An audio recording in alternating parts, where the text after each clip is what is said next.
Você está exausto, como se estivesse carregando o mundo nas suas costas? Você acredita que precisa compreender mais sobre a palavra de Deus e ter certeza que não está sendo enganado por todos esses ventos de doutrina que sopram por aí hoje? Falsos mestres, falsos pregadores, falsos profetas que, em vez de pregar a palavra de Deus, a Bíblia Sagrada, ficam lá usando um monte de frase de efeito, prometendo mundos e fundos. Palavras que alimentam o ego, mas não te levam realmente para um verdadeiro encontro com Deus, para o íntimo com Deus. Misturam coisa do mundo com igreja. Será que isso tudo está na Bíblia Sagrada? Eu convido você, mais uma vez, a clicar o quê? No botão que apareceu aqui e conhecer o nosso programa de teologia. Deus abençoe sua vida. E esse teu envolvimento com política começa quando? Quando que você percebeu que tinha que estar lá dentro?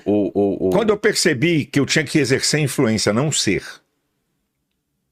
Não ser. Não ser influência? Não ser político. Ah, não ser político. Exercer influência. Por quê? Se eu sou político, eu sou de um partido. Eu já elegi várias pessoas que não eram nada. Eu podia ser eleito qualquer coisa dessa daí de deputado federal rindo. Então, escuta. Quando eu sou de um partido político, eu sou parte da sociedade. Partido é parte, eu sou do todo. Eu não sou de parte. Então, nunca quis ser, eu quis sempre influenciar. Porque eu sou um ser humano normal, com direitos e deveres, e a Bíblia não nega a cidadania humana. Eu posso praticar, fazer tudo aquilo que a Bíblia me autoriza, se eu creio e sigo a palavra de Deus. Então, eu sou um cara de influência e me meto em tudo sim para influenciar, porque o povo evangélico é um grupo social dos mais poderosos dessa nação.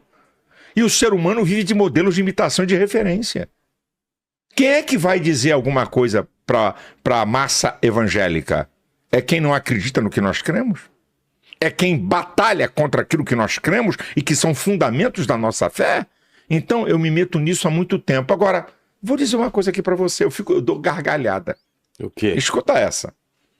Em 1989, na primeira eleição, eu apoiei Brizola. Eu era bem jovenzinho. Tá. Eu apoiei Brizola. Quem foi para o segundo turno foi Lula contra Collor e eu apoiei Lula. Então? Vai escutando. Eu apoiei Lula. Depois, em 2002, eu apoiei Lula para presidente. Aí você me pergunta, ué, por quê? Porque eu acreditava que ele, como um cara da classe trabalhadora, do Nordeste, podia resgatar a nossa nação. Eu acreditava nisso. Aí eu queria dizer, você já apoiou Lula. Bem, eu apoiar Lula é um direito. Agora, depois que eu soube e tomei conhecimento de tudo que eles são, continuar apoiando é ignorância.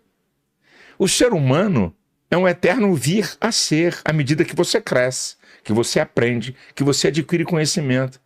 Então eu digo, eu já apoiei Lula? Claro que eu já apoiei Lula. Esse apoio era como?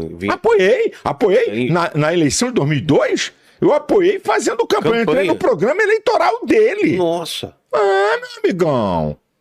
Entendeu? Porque eu acreditava nisso. E não, esse cara... Aí o que aconteceu? Então... Eu vou dizer pra você. Aí eu passei a fazer parte, o Lula criou o Conselho de Desenvolvimento Econômico e Social da Presidência da República. Tá.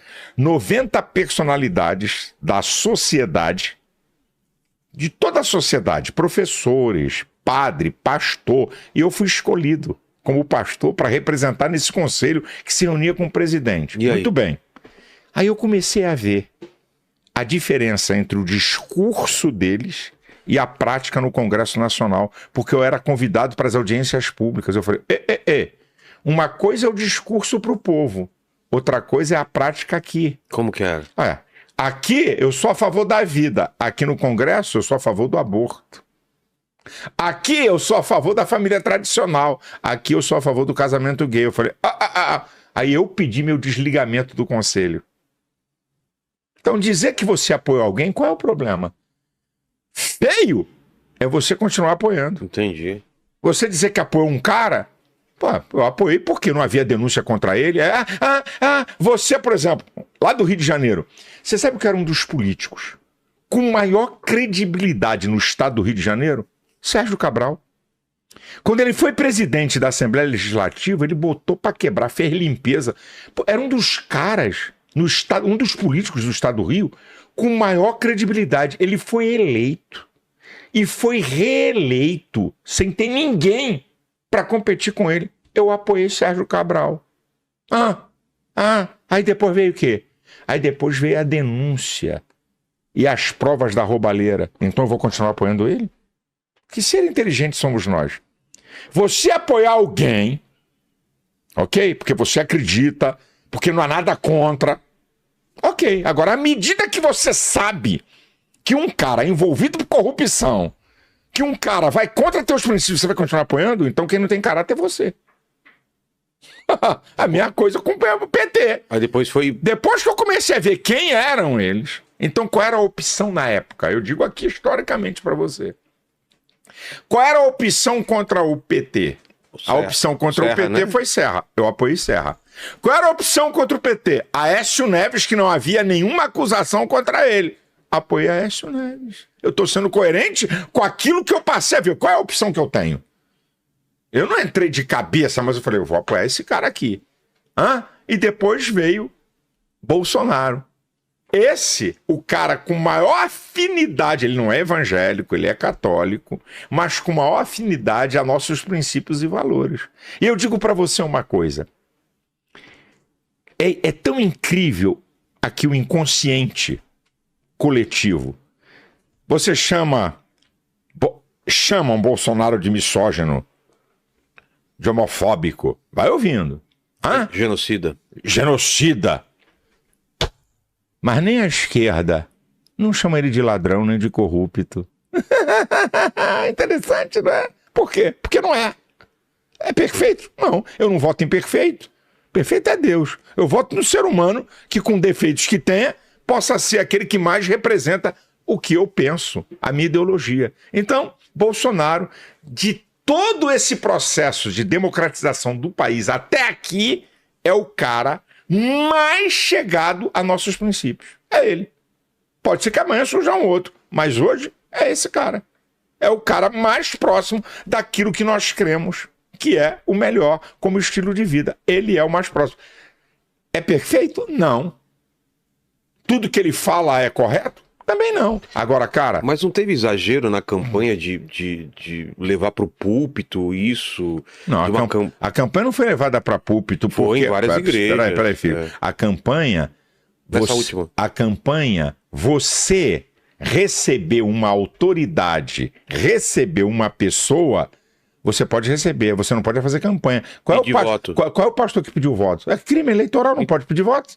Então, mas teve, não, pedir voto não. Você está confundindo um Bolsonaro depois de presidente indo nas igrejas, que aí ele passou a andar muito em igreja, depois de eleito. Muito. E receber apoio de evangélicos na campanha. Receber apoio, por exemplo, ele foi na minha igreja. Como que foi? Tá aqui, vamos orar pelo Bolsonaro, é candidato a presidente. Você decide quem você quer votar, orar por ele e acabou. Olha, vota nele. Não foi pedido isso. Não pode. Só se quisesse se lascar. Não pode.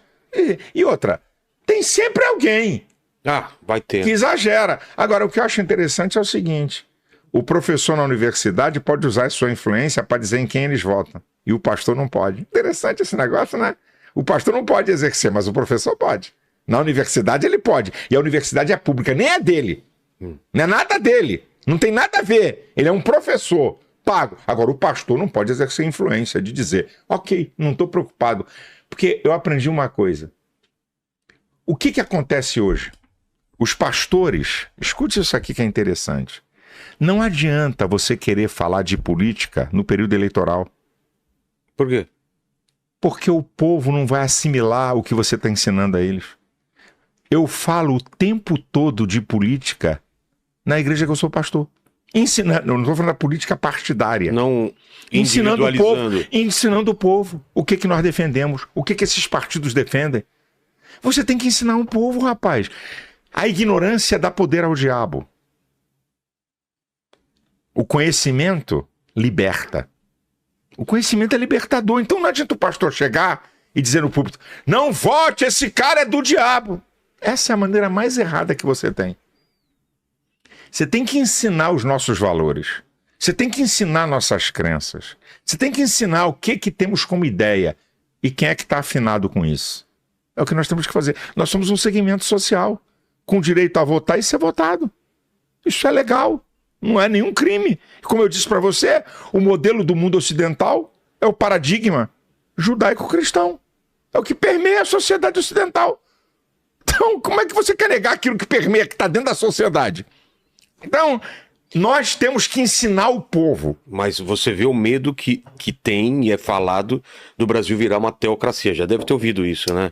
Isso, dessa bancada evangélica tomar um poder querido, tão grande. Isso é a falácia da esquerda. Mas já ouviu, né? Claro, isso é a falácia da esquerda que está perdendo influência. Eles estão perdendo influência. Mas desde que você começou como pastor, você vê essa influência? Claro. Por quê?